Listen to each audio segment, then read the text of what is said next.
Everyone, welcome to biomix up. Hope you are doing well. So ये हमारा lecture number 7 है from the unit of developmental biology. और आज इस class में हम देखेंगे about the cell cell communication in case of developmental biology, और उसके कंटिन्यूएशन में ये सारे टॉपिक्स कवर होंगे। तो चलिए स्टार्ट करते हैं about the cell cell communication. So cell cell communication मतलब क्या है? एक सेल दूसरे सेल कम्युनिकेट कर रहा है, और कैसे कम्युनिकेट कर रहा है? For the communication what are the things they are required. So यहाँ पे आप देख सकते हैं एक शेल, यहाँ पे एक शेल प्रेजेंट है, this is a cell number 1, और यहाँ पे दूसरे सेल प्रेजेंट है, that is cell number 2। So cell number 1 कुछ फैक्टर्स सिक्रेट कर रहा है, उसे बोलते हैं सिग्नलिंग मॉलिक्यूल्स। और ये सिग्नलिंग मॉलिक्यूल्स पैराक्राइन फैक्टर्स हो सकता है, जक्स्टाक्राइन, एंडोक्राइन, कुछ भी फैक्टर्स हो सकता है। Mainly they are the secreted molecules which is working as a signalling molecule. ये जो है सिग्नलिंग मॉलिक्यूल की तरह वर्क कर रहा है। So as it is a signalling molecule, हम इसे क्या बोल सकते हैं? इसे हम लाइगैंड भी बोल सकते हैं, और एक लाइगैंड को रिसीव करने के लिए एक रिसीवर चाहिए। सो सेल नंबर 2 जो प्रेजेंट है, इसके पास होगा एक receiver which is known as a receptor. यहाँ से जो पैराक्राइन फैक्टर्स या द सिक्रेटिंग मॉलिक्यूल्स जो रिलीज हुआ, सेल 2 के रिसेप्टर के साथ जाकर वो इंटरैक्ट करेगा, which is the neighbouring cell. And after the interaction वो इंट्रासेलुलरली कुछ connections देगा, और it will give some of the response. The signal is received and proceed inside the cell. Inside cell के अंदर कुछ molecules का activation होगा, and in that way there is a communication between the two shells. ठीक है, ये कुछ message देना चाहता है, and after receiving this message ये कुछ आउटपुट देगा। Okay, now the cell respond by changing its behavior. Example, migration, differentiation, division. ये जो बोलना चाहता है सेल 1 सेल 2 को जो बोलना चाहता है, through this signalling molecule it will convey the message, और उस मैसेज के हिसाब से वो चेंज होगा। वेदर सेल को डिवाइड करना है, वेदर सेल को डिफ्रेंशिएट करना है या माइग्रेट करना है, it will be decided by the signalling molecules. ठीक है, सो यहाँ पे आप देख सकते हैं cell adhesion, migration, differentiation and division are regulated by signals from one cell being received by another cell. So एक शेल से कुछ सिग्नलिंग मॉलिक्यूल्स का फॉर्मेशन होगा जो कि दूसरे सेल रिसीव करेगा, and after that there will be the output, that is whether it will migrate, whether it will divide or it will differentiate. और basically ये जो है वो secreted molecules होते हैं, और ये secreted molecules को रिसीव करने के लिए एक रिसीवर चाहिए, जो कि पास का जो सेल जो प्रेजेंट है, वो जो नेबरिंग सेल जो प्रेजेंट है उसके पास प्रेजेंट रहता है, और उसे बोलते हैं receptor. Okay, I hope you can understand this. So next हम देखेंगे यहाँ पे फर्स्ट क्या हुआ। फर्स्ट सिग्नल प्रोड्यूस हुआ। After the signal produced, this are the signalling molecules, जो कि हम बोल सकते हैं पैराक्राइन फैक्टर्स, और इसको रिसीव करने के लिए चाहिए रिसीवर, जो कि नेबरिंग सेल के पास प्रेजेंट है। और यहाँ पे आप देख सकते हैं कुछ सिग्नलिंग कैस्केड है फॉर द रिस्पॉन्स, और ये जो लिगांड जो प्रेजेंट है उसको रिसीवर रिसीव करने के बाद ये सिग्नलिंग कैस्केड का होगा activation, and after the activation यहाँ पे कुछ सेलुलर रिस्पॉन्सेस फॉर्म होंगे।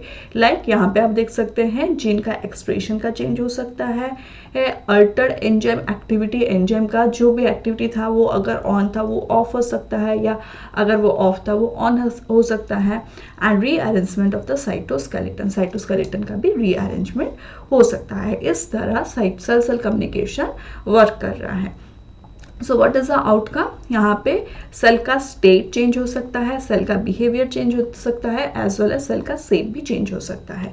लाइक यहाँ पे एक स्टेम सेल प्रेजेंट है, and after receiving the signal, या we can tell that after getting the cell cell communication, when the cell is communicating with the other cell, during that time the cell will undergo differentiation. उसको signal मिल गया कि अभी ये shell आगे जाकर differentiate होना है। ओके, नेक्स्ट यहाँ पे सेल का ग्रोथ हो सकता है, एज वेल एज सेल का डिवीजन हो सकता है। ये कुछ अलग सिक्रेटिंग मॉलिक्यूल्स को भी सिक्रेट कर सकता है, और ये माइग्रेट भी कर सकता है, और else it can change its shape. Shape जो होता है हमारा सेल का जो शेप होता है, due to the cytoskeleton, presence of the cytoskeleton कुछ चेंजेस होता है। So after the cell cell communication ये शेल का शेप में भी चेंज हो सकता है. Like you can see here that is a round cell which is present here and after getting the signal ये जो है वो एलोंगेटेड सेल में भी वो चेंज हो सकता है.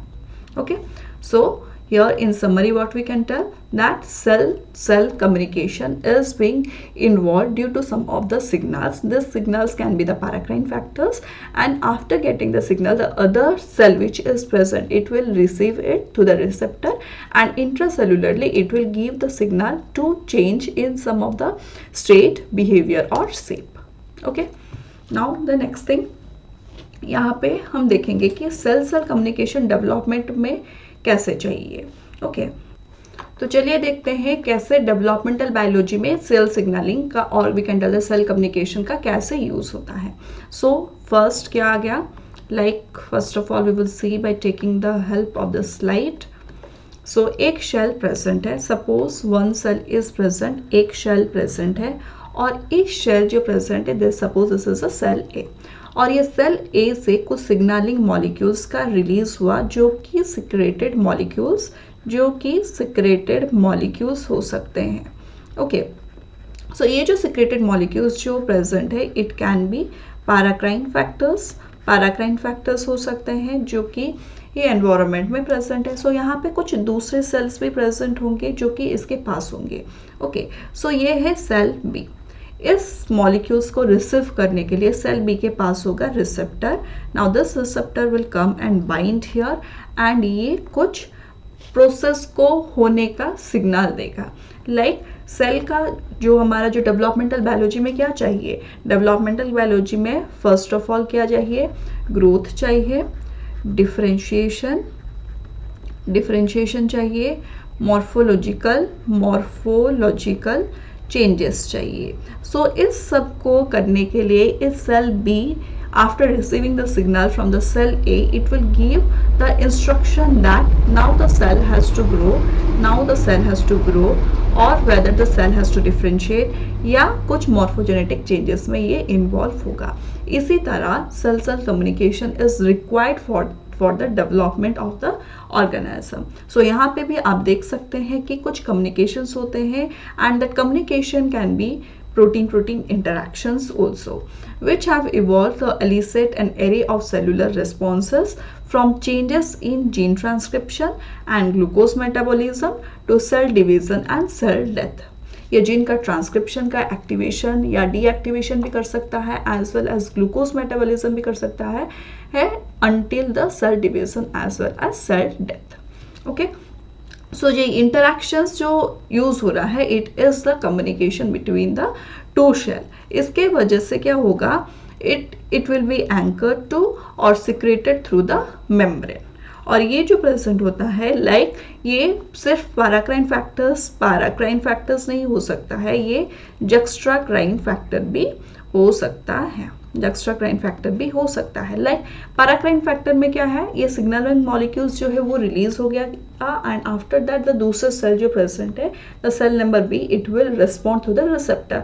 लेकिन जक्स्ट्राक्राइन सिग्नलिंग जो प्रेजेंट है it will be having some of the interaction between the two cells. यहाँ पे आप देख सकते हैं ये जक्स्ट्राक्राइन सिग्नलिंग जो प्रेजेंट है, एक शेल के पास कुछ रिसेप्टर्स है और दूसरे सेल के पास भी कुछ रिसेप्टर्स या वी कैन टेल दैट कुछ मॉलिक्यूल्स है जो कि बाइंड करेंगे. Okay, this is a example of जक्स्ट्राक्राइन signalling. यहाँ पे कुछ सिग्नलिंग मॉलिक्यूल्स का रिक्वायरमेंट नहीं है और ये जो जक्स्ट्राक्राइन सिग्नलिंग जो होता है इनका जो बाइंडिंग होता है between the cell 1 and the cell 2 ये होमोफिलिक बाइंडिंग भी हो सकता है as well as heterophilic binding भी हो सकता है.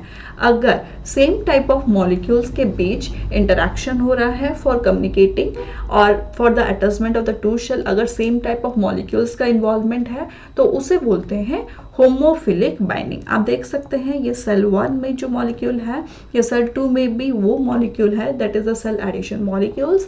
ये so this is known as homophilic binding.